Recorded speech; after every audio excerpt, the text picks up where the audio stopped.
¿Alguna vez sentiste que llevas algo pegado al cuerpo que no podés sacarte de encima? Como una carga invisible, un peso que te aplasta el pecho cuando te despertás a las 3 de la mañana y no podés volver a dormir. Pones la almohada, te das vuelta, mirás el techo y ahí está otra vez ese nudo en la garganta, esa opresión que no te deja respirar y lo peor es que no sabés explicarlo. No es una enfermedad que te diagnostique un médico, no es algo que te puedan sacar en una radiografía, es algo más profundo, algo que se metió en el alma y se instaló ahí como un inquilino que no paga alquiler y no se quiere ir. Se llama ansiedad, se llama culpa, se llama temor. 3 cadenas que atrapan a millones de personas en el mundo entero y que no respetan edad, ni posición social, ni cuántos años tengas en la iglesia, ni cuántos versículos te sepas de memoria. Yo sé lo que es eso.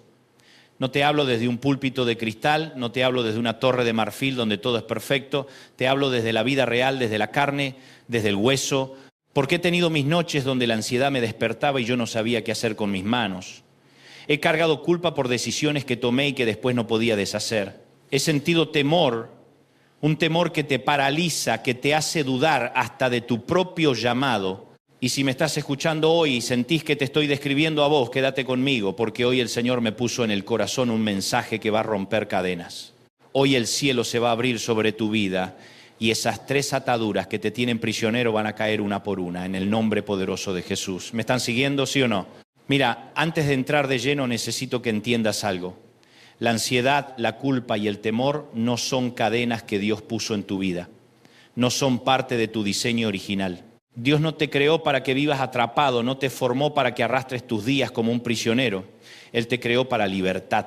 Pero en algún punto del camino, entre las heridas de la infancia, las decepciones de la vida, los errores que cometiste y los errores que cometieron con vos, esas cadenas se fueron enrollando alrededor de tu alma. Y llegaste a creer que así es tu vida, que naciste para estar atado, que esa es tu identidad. Pero hoy vengo a decirte que no. Tu identidad no es la ansiedad. Tu identidad no es la culpa. Tu identidad no es el temor. Tu identidad es hijo del Dios Altísimo. Y un hijo de Dios no vive encadenado. Amén.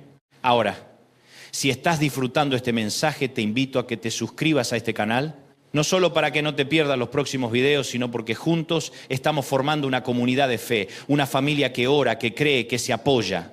Y en estos tiempos necesitamos estar más unidos que nunca. Así que hacelo ahora mismo, suscríbete, activa la campanita y seguí siendo parte de esto. No te vayas, porque lo que viene va a cambiar tu vida. Vamos a empezar con la primera cadena, la cadena de la ansiedad. Y quiero que vayamos a la palabra, porque la palabra es nuestra autoridad. No es lo que yo piense, no es lo que me parece, es lo que dice el Señor. El apóstol Pablo, escribiendo desde una cárcel en Roma, le escribe a la iglesia de Filipos una carta que respira gozo en medio del sufrimiento. Y en Filipenses 4, versículos 6 y 7, dice algo que si lo entendiéramos de verdad nos cambiaría la vida entera.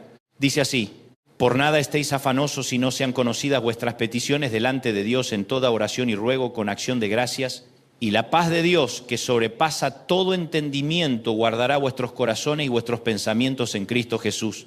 Ahora, déjame detenerte ahí, porque hay una palabra en el original griego que vale su peso en oro. La palabra que se traduce como afanosos es merimnó. Y merimnao es una palabra compuesta que viene de 2 raíces. Merizo, que significa dividir, separar, partir en pedazos, y nous, que significa mente. Literalmente, ansiedad es una mente dividida, una mente partida en pedazos. ¿Te das cuenta? La ansiedad no es simplemente sentirse nervioso. La ansiedad es cuando tu mente se fragmenta en 1000 pedazos, cuando una parte tuya está acá, otra está en el pasado recordando lo que hiciste mal, otra está en el futuro imaginando catástrofes que todavía no pasaron, y ninguna parte está en el presente, donde Dios te está sosteniendo. La ansiedad te parte el alma, te divide, y una casa dividida contra sí misma no puede sostenerse, lo dijo Jesús. Por eso Pablo no dice, traten de no preocuparse o háganle el esfuerzo de calmarse. No, él dice, por nada estéis afanosos, por nada, nada. ni por el trabajo, ni por los hijos, ni por las deudas, ni por la enfermedad, ni por el futuro, ni por lo que dijeron de vos, ni por lo que no dijeron, por nada. Y inmediatamente da el antídoto: sino sean conocidas vuestras peticiones delante de Dios en toda oración y ruego, con acción de gracias. O sea, no te quedes con eso, no lo retengas. No lo masticás una y otra vez en tu mente a las 3 de la mañana. Sóltalo. Ponelo delante de Dios en oración, en ruego, con acción de gracias. Nota que no dice solo oración, dice oración y ruego, y le agrega acción de gracias, porque la acción de gracias cambia la química de la oración. Cuando agradeces, tu mente deja de estar dividida y se enfoca en uno solo, en el Dios que ya te ha sido fiel. La gratitud une lo que la ansiedad partió, y el resultado, dice Pablo, es la paz de Dios.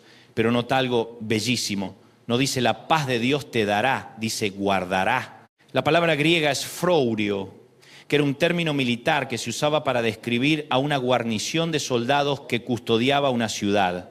O sea, la paz de Dios no es una emoción que va y viene, es un ejército celestial que se para en la puerta de tu corazón y de tu mente y no deja entrar nada que venga a destruirte. Guardará vuestros corazones y vuestros pensamientos. El corazón, que es donde están tus emociones, y los pensamientos, que es donde la ansiedad construye sus escenarios catastróficos. Dios pone una guarnición, pone guardias, pone cobertura, pero necesitas orar, necesitas soltar. Necesitas dejar de cargar lo que no te corresponde cargar.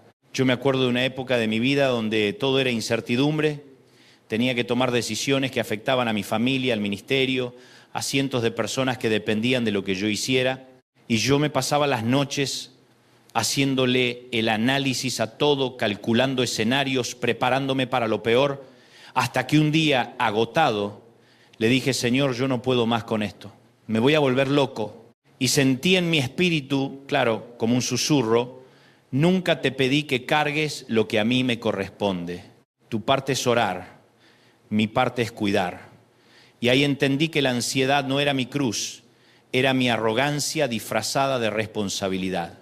Porque cuando pienso que todo depende de mí, cuando creo que si no lo controlo todo se va a caer, estoy poniéndome en el lugar de Dios. Y ese lugar ya está ocupado, querido. Ese trono no está vacante.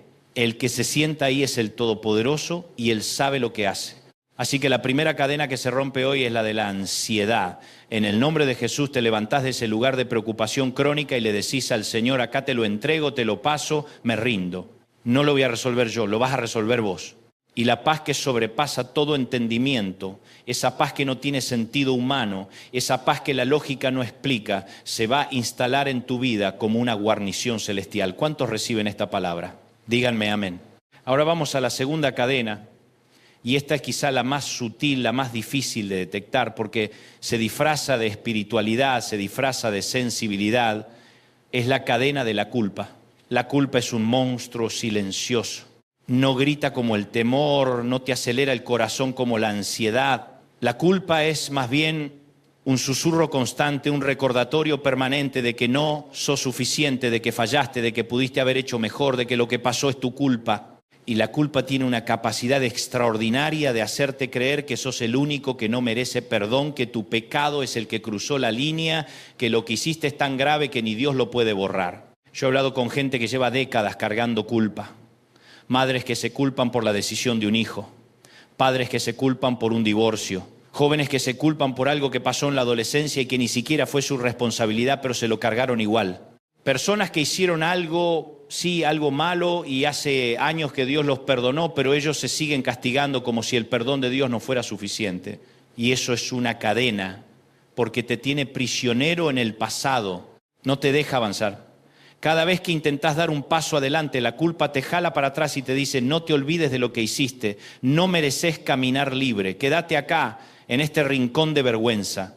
Pero la palabra de Dios tiene algo que decirte sobre eso. Romanos 8, 1, un versículo que si lo grabaras en tu alma te ahorrarías años de tormento. Dice así: ahora pues ninguna condenación hay para los que están en Cristo Jesús, los que no andan conforme a la carne, sino conforme al Espíritu. Ninguna. No dice poca. No dice a veces, No dice casi nada, dice ninguna. La palabra griega es ouden, que significa absolutamente nada, ni uno solo, ni el más mínimo. No hay ni una sola condenación, ni un solo cargo, ni una sola acusación que valga contra vos si estás en Cristo. ¿Me escuchás bien? Ninguna. Y la palabra condenación ahí es catacrima, que en el lenguaje jurídico romano significaba una sentencia condenatoria, un veredicto de culpabilidad que se ejecutaba. Pablo está diciendo que el tribunal celestial ya emitió su fallo, y el fallo es libre, no culpable, absuelto. El juez golpeó el mazo y dijo, no hay cargo contra este hombre, contra esta mujer, y vos te levantás todos los días y te pones el uniforme de culpable otra vez. Te sentás en el banquillo de los acusados cuando el juez ya te declaró libre. Es como un preso que ya recibió el indulto, pero se queda en la celda porque se acostumbró a las rejas. La puerta está abierta, querido, pero vos no salís porque te crees que mereces estar adentro. Ahora, necesito que entiendas algo sobre la diferencia entre culpa y convicción, porque el enemigo usa la culpa, pero el Espíritu Santo usa la convicción, y hay una diferencia enorme. La culpa te empuja al escondite. La culpa te hace correr de Dios, como Adán en el huerto, que pecó y se escondió entre los árboles. La culpa te dice, sos horrible, no mereces nada, vete lejos de Dios. La convicción, en cambio, te empuja al Padre. La convicción te dice, algo no está bien, pero hay remedio. Vení, acércate, hay perdón, hay restauración. La culpa te aísla, la convicción te acerca. La culpa te destruye, la convicción te transforma. Y si lo que sentís te aleja de Dios, eso no es el Espíritu Santo, eso es el acusador. El diablo no se llama acusador de los hermanos por casualidad. Apocalipsis 12:10 lo dice claramente. Él acusa día y noche. Su trabajo es recordarte tu pasado para robarte tu futuro. Pero mira lo que dice 1 Juan 1:9. Si confesamos nuestros pecados, Él es fiel y justo para perdonar nuestros pecados y limpiarnos de toda maldad. Notá las dos palabras que describen a Dios ahí, fiel y justo. No dice que es débil o que se compadece y por eso te perdona, dice que es fiel y justo. O sea que cuando vos confesás, Dios no te perdona porque le diste lástima, te perdona porque es justo, porque la deuda ya fue pagada en la cruz. Jesús ya cargó tu culpa, Él ya se la llevó.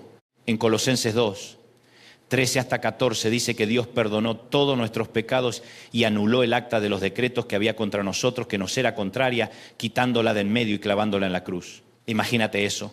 Un documento con todos tus errores, todas tus fallas, todo lo que hiciste mal, clavado en la cruz. Sangre encima, cancelado, tachado. Pero el enemigo hace copias de ese documento y te las muestra en la madrugada para que crea que la deuda sigue vigente. Pero la deuda está cancelada, querido. La cruz fue suficiente, la sangre fue suficiente, Cristo fue suficiente. Déjame contarte algo sobre el Salmo 32. David escribió este salmo después de su pecado con Betsabé, después del asesinato de Urías, después de vivir un tiempo callando lo que había hecho. Y en los versículos 3 y 4 dice algo que describe perfectamente lo que hace la culpa en el cuerpo y en el alma. Mientras callé, se envejecieron mis huesos en mi gemir todo el día. Porque de día y de noche tu mano se agravó sobre mí, mi verdor se tornó en sequedades de verano. David estaba físicamente deteriorándose por culpa. Sus huesos envejecían, su vitalidad se secaba. La culpa no es solo un problema espiritual, es un problema físico, emocional, mental. Te consume por dentro, te envejece antes de tiempo, te seca el alma. Pero en el versículo 5 dice, mi pecado te declaré y no encubrí mi iniquidad. Dije, confesaré mis transgresiones a Jehová y tú perdiste la maldad de mi pecado. Nota la palabra perdiste, como si Dios levantara la culpa de encima tuyo y la tirara al mar del olvido. La sacó, la quitó, ya no está. Y es que la culpa funciona como un fantasma que te persigue, pero cuando lo confrontás con la verdad de la palabra se desvanece. Porque la culpa vive en la sombra, vive en el silencio, vive en lo que no se dice. Cuando lo traes a la luz, cuando lo confesás, cuando lo pones delante de Dios, pierde su poder. Por eso hay gente que lleva años sufriendo por cosas que nunca confesó. Se las guardan, las esconden, las entierran. Pero la culpa sigue ahí, debajo de la tierra, pudriéndose y contaminando todo. Hoy es el día de desenterrar eso. Hoy es el día de sacarlo a la luz, Deja que la sangre de Cristo lave lo que sea que estés cargando. No hay pecado tan grande que la cruz no pueda cubrir. No hay error tan profundo que la gracia no pueda alcanzar. La segunda cadena cae hoy en el nombre de Jesús. ¿Están recibiéndolo, sí o no? Amén.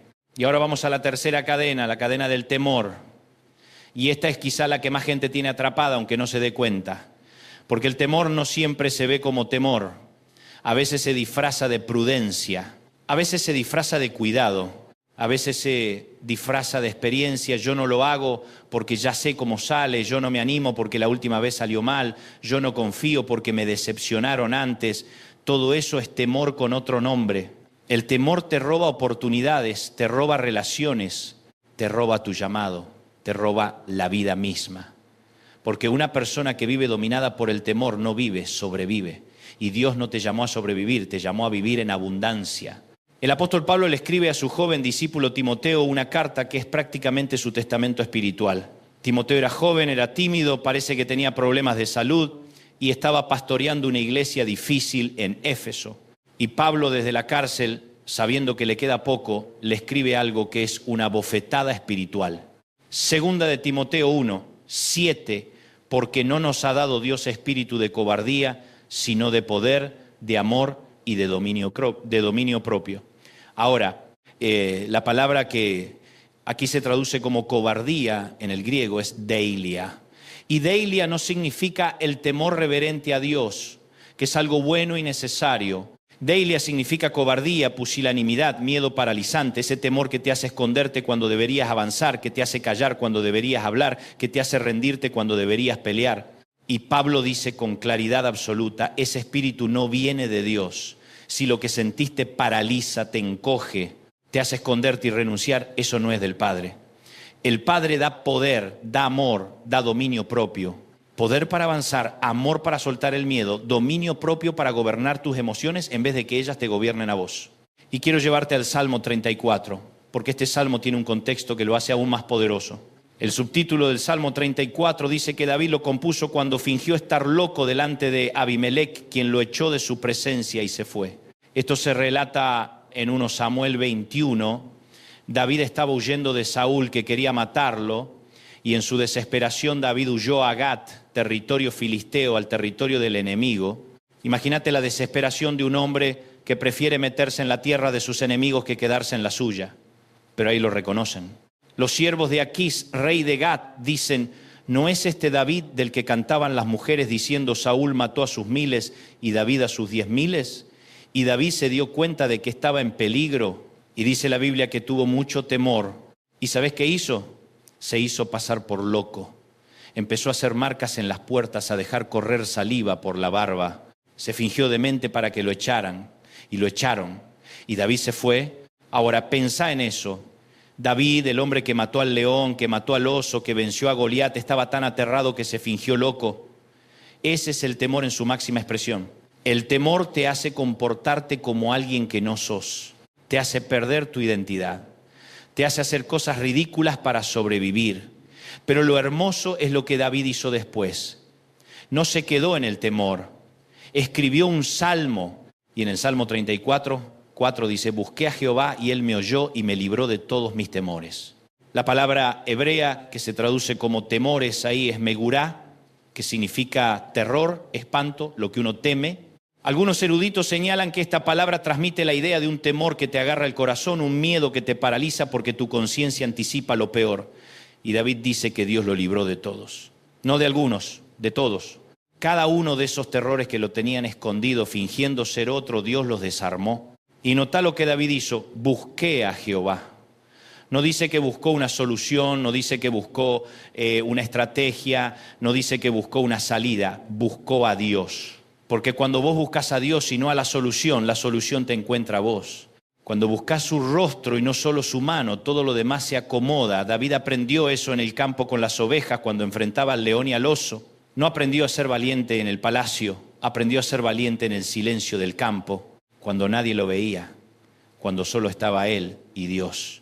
Y ahí, cuando la cosa se puso seria, cuando tuvo que fingir locura para sobrevivir, no apeló a su astucia, apeló a su relación con Dios.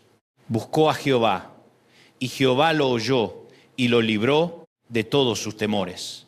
¿Cuántos están recibiendo esto? Amén. Pero quiero que veas algo más en este salmo, porque el versículo 5 dice, los que miraron a él fueron alumbrados y sus rostros no fueron avergonzados. Mirar a Dios ilumina. Cuando dejas de mirar tu problema, tu cuenta bancaria, tu diagnóstico, tu hijo rebelde y miras a él, algo se enciende dentro tuyo, tu rostro cambia. Deja de tener la expresión de la derrota y empieza a brillar con la expresión de la esperanza, porque lo que mirás determina lo que te convertís. Si mirás el problema todo el tiempo, te convertís en el problema. Si mirás a Dios, te convertís en la solución, no porque vos seas la solución, sino porque el que es la solución vive en vos. Ahora, hay algo que une estas tres cadenas, algo que las atraviesa las tres, y es la oración. Porque la ansiedad se rompe con oración, la culpa se rompe con oración, el temor se rompe con oración. No hay otra herramienta más poderosa en el universo para romper cadenas que un hijo de Dios que se arrodilla y clama. Y quiero llevarte a un pasaje que es la ilustración perfecta de lo que la oración puede hacer. Hechos 16, versos 25 y 26. Pablo y Silas están en Filipos. Predicaron, sanaron a una muchacha y como resultado los agarraron, los despojaron de sus ropas, los azotaron con varas, los metieron en la cárcel y les pusieron los pies en el cepo. En el fondo de una prisión, con la espalda lastimada, sangrando en la oscuridad, con los pies inmovilizados. ¿Qué harías vos en esa situación? Yo te digo lo que yo haría, me quejaría, lloraría, le reclamaría a Dios. Le diría, Señor, yo vine acá porque vos me mandaste, te serví, prediqué tu palabra y mira cómo me pagás. Pero Pablo y Silas no hicieron eso. Dice la Biblia que a la medianoche Pablo y Silas oraban y cantaban himnos a Dios y los otros presos los escuchaban. A la medianoche. No al mediodía, cuando hay luz y hay esperanza. A la medianoche, cuando todo es oscuro, cuando el dolor es más agudo, cuando la soledad pesa más, en la hora más oscura, ellos oraban y cantaban. Y dice el verso 26, entonces sobrevino de repente un gran terremoto, de tal manera que los cimientos de la cárcel se sacudieron, y al instante se abrieron todas las puertas, y las cadenas de todos se soltaron. Nota algo extraordinario. Pablo y Silas oraron y cantaron, pero el terremoto no solo abrió sus puertas, sino que las cadenas de todos se soltaron. Tu oración no solo te libera a vos, libera a los que están alrededor tuyo. Tu oración tiene un efecto multiplicador. Cuando vos te animás a orar en medio de tu medianoche, cuando en vez de quejarte levantás la voz y clamás, algo se sacude en el mundo espiritual y las cadenas no solo caen de tus manos, sino de las manos de los que están cerca tuyo. Tu esposo, tu esposa, tus hijos, tus padres, tus amigos. Lo que vos desatás en oración se desata para muchos. Te das cuenta del poder que tenés en tus rodillas y notá que no oraron con palabras elocuentes. No tuvieron un tiempo de preparación, ni música suave de fondo, ni un ambiente propicio. Estaban en una cárcel heridos en la oscuridad y oraron. Porque la oración poderosa no necesita condiciones ideales, necesita un corazón rendido, no necesita un escenario, necesita sinceridad, no necesita un micrófono, necesita fe. Y cuando esas dos cosas se juntan, un corazón rendido y fe, el mundo espiritual se sacude, los cimientos tiemblan, las puertas se abren, las cadenas se sueltan. Ahora, quizás me decís, Dante, yo entiendo todo esto, pero ¿cómo oro? No sé por dónde empezar. Yo no soy Pablo, no soy Silas, yo no tengo esa clase de fe. Y yo te entiendo, pero te equivocás. Porque la fe no es algo que tenés o no tenés. La fe es algo que se ejercita. Es como un músculo. Si no lo usás, se atrofia. Pero si lo usás, aunque sea débil al principio, va creciendo. Y la oración es el gimnasio donde se ejercita la fe. Así que te voy a dar algo muy práctico hoy. Un modelo de oración que podés usar esta noche, mañana, todos los días. No es una fórmula mágica, no es un rezo repetitivo, es una guía para que aprendas a entrar en la presencia de Dios con intención y con poder. Primero, empezá adorando. No empieces pidiendo, empezá reconociendo quién es Dios. Decirle, Señor, sos grande, sos mi Padre, sos mi refugio, mi fortaleza, mi libertador. Santo es tu nombre. Eso abre los cielos. Adorás antes de pedir, porque Dios no es un cajero automático donde metes el reclamo y te da la respuesta. Él es el Rey de Reyes y merece ser reconocido antes de ser consultado. Segundo, agradecé, dale gracias por lo que tenés, por lo que sos, por lo que ya hizo. Aunque estés en crisis, aunque todo esté mal, siempre hay algo que agradecer. La gratitud cambia la atmósfera. Tercero, pedí perdón, no para que vivas sintiéndote culpable, sino para que tu corazón se limpie. Decirle, Señor, perdona mis errores, mis enojos, mis fallas, mis juicios, mi falta de fe. El arrepentimiento es como abrir las ventanas de un cuarto cerrado y dejar entrar aire fresco. Cuarto, intercede, orá por otros. Por tu familia, por tus hijos, por tus amigos, por tu país, por los que no conocen a Dios. Eso agranda tu corazón y te saca del foco de tu propio problema. Quinto, presenta tus peticiones. Decile lo que necesitas, lo que soñás, lo que te preocupa, pero hacelo desde la confianza, no desde la desesperación. Y sexto, cerrá confiando. Decile, Señor, sé que estás en control. Espero en vos. Hágase tu voluntad. Y quédate un momento en silencio. Escuchá. Esperá, porque la oración no es solo hablar, también es escuchar. Ahora, si este mensaje está tocando tu corazón, si sentís que necesitabas escuchar esto hoy, compartilo con alguien. Hay muchas personas que están atrapadas en estas mismas cadenas y quizás vos podés ser ese puente. Mándale este video a un amigo, a un familiar, a alguien que sabes que está pasando por un momento difícil. Esta palabra no es solo para vos, es para que la multipliques. Y quiero que entiendas algo más antes de cerrar. Estas tres cadenas, ansiedad, culpa y temor, muchas veces no vienen solas, vienen juntas, se alimentan una a la otra. La ansiedad te hace sentir que algo va a salir mal, el temor te hace creer que no vas a poder soportarlo y la culpa te dice que te lo mereces. Es un ciclo, una rueda que gira y te tiene girando con ella. Pero hoy, en el nombre de Jesús, esa rueda se detiene. Hoy se rompe el ciclo. Hoy la ansiedad pierde su poder porque te lo entregaste al Señor. Hoy la culpa pierde su veneno porque la sangre de Cristo te lavó. Hoy el temor pierde su agarre porque el espíritu que recibiste no es de cobardía, sino de poder, de amor y de dominio propio. Tres cadenas, tres rupturas, un solo nombre, Jesús. Porque en su nombre se dobla toda rodilla, en su nombre se rompe toda atadura, en su nombre se abren todas las prisiones. No hay cadena que resista el nombre de Jesús. No hay oscuridad que soporte la luz de su presencia. No hay temor que perdure ante su amor perfecto, porque el amor perfecto echa fuera el temor, lo dice 1 Juan 4, 18. Y te quiero dejar con una imagen más. En Isaías 41, 10, el Señor dice, no temas porque yo estoy contigo, no desmayes porque yo soy tu Dios. Te esfuerzo, te ayudaré, te sostendré con mi diestra de justicia. Nota la secuencia. Primero dice no temas, pero no te dice que no temas porque no haya motivo para temer. Te dice no temas porque yo estoy contigo. El antídoto al temor no es la ausencia de peligro, es la presencia de Dios. Cuando Él está con vos, podés caminar por el valle de sombra de muerte y no temer mal alguno. Podés estar rodeado de problemas y tener paz. Podés estar en la medianoche y cantar himnos, porque no dependés de las circunstancias, dependés de Él y Él es suficiente. Luego dice, te esfuerzo. Hay veces que no podés más y Él te da fuerzas que no sabías que tenías. Después dice, te ayudaré. No te va a hacer todo, pero te va a ayudar. Va a estar ahí, a tu lado, cargando lo que vos no podés cargar. Y por último dice, te sostendré con mi diestra de justicia. La mano derecha de Dios, la mano del poder, la mano de la autoridad te sostiene, no te deja caer. Aunque tropieces, no caes del todo porque Él te tiene. Así que hoy, donde estés, cualquiera sea la cadena que te tenga atrapado, te declaro en el nombre del Señor que estás a 1 minuto de oración de tu libertad. No a 1 año, no a 1 mes, no a 1 semana, a 1 minuto. A una oración sincera, rendida, honesta. A un grito del alma que dice, Señor, sálvame que me hundo. Y Él extiende la mano como le extendió la mano a Pedro cuando se hundía en el agua. Porque el Señor siempre está cerca de los que tienen el corazón quebrantado, siempre. Y si todavía no te suscribiste al canal, hacelo ahora, no por mí, por vos, para que sigas recibiendo palabra, fortaleza, compañía espiritual, para que sepas que no estás solo, que somos una familia, que juntos caminamos en fe. Suscríbete, activá las notificaciones, compartí este mensaje y volvé cada semana, porque acá siempre hay una palabra fresca del cielo para tu vida. Y ahora, antes de despedirnos, quiero orar por vos. Cerrá los ojos si podés. Poné tu mano en tu corazón si querés y recibí esta oración, porque no son solo palabras, es un puente entre el cielo y tu vida hoy.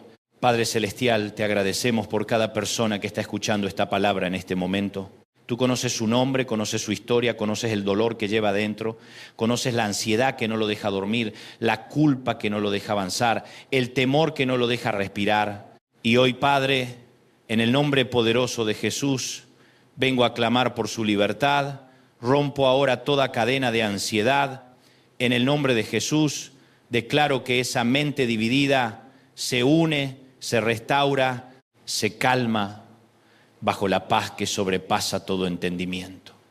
Rompo toda cadena de culpa en el nombre de Jesús. Declaro que la sangre de Cristo es suficiente, que el acta de los decretos fue clavada en la cruz, que no hay ninguna condenación para los que están en Cristo. Y rompo toda cadena de temor en el nombre de Jesús. Declaro que el espíritu de cobardía no tiene lugar en la vida de tus hijos, que lo que recibimos es espíritu de poder, de amor y de dominio propio. Padre, libera hoy a cada uno. Suelta los pies del cepo, abre las puertas de la cárcel, sacude los cimientos como en Filipos, que todo lo que los tenía atados caiga hoy, que donde hay ansiedad haya paz, donde hay culpa haya perdón, donde hay temor haya confianza. Y que cada persona que escuchó este mensaje salga diferente a como entró, con el corazón encendido, con el alma libre, con la fe despierta. Te lo pido en el nombre bendito y poderoso de Jesús. Amén. Ixelon amén. Si recibiste esta palabra, si sentiste que las cadenas se rompieron hoy, déjame un comentario, decía amén, compartí este video con alguien que lo necesite. Y recordá, Dios no te llamó a vivir encadenado, te llamó a vivir en libertad. Caminá en esa libertad hoy. Caminá en esa libertad mañana y todos los días de tu vida, porque a quien el Hijo libertare será verdaderamente libre. Juan 8:36. Así que anda libre, querido. Anda libre. Dios te bendiga.